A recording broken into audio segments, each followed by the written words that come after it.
ఎన్ని సంవత్సరాల నుండి నేను మందిరానికి వస్తూ ఉన్నాను, అయినా నేను వర్ధిల్లడం లేదు, పరిస్థితి ఏంటి అని నువ్వు అడగవచ్చు. అయితే పరిశుద్ధాత్మ దేవుడు మాట్లాడుతూ ఉన్నాడు.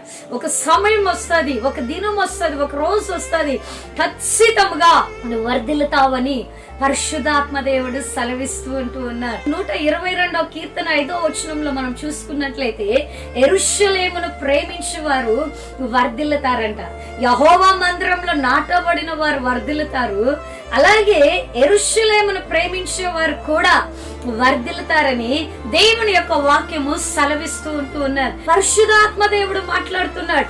దేవుని మందిరాన్ని ప్రేమించే అనుభవంలోనికి రావాలి. ఆయన యొక్క కార్యాలను ప్రేమించే అనుభవంలోనికి నువ్వు వచ్చిన ఎడల నీకు క్షేమంతో పాటు నువ్వు వర్ధిల్లుతావని పరిశుద్ధాత్మ దేవుడు సెలవిస్తూ ఉన్నాడు.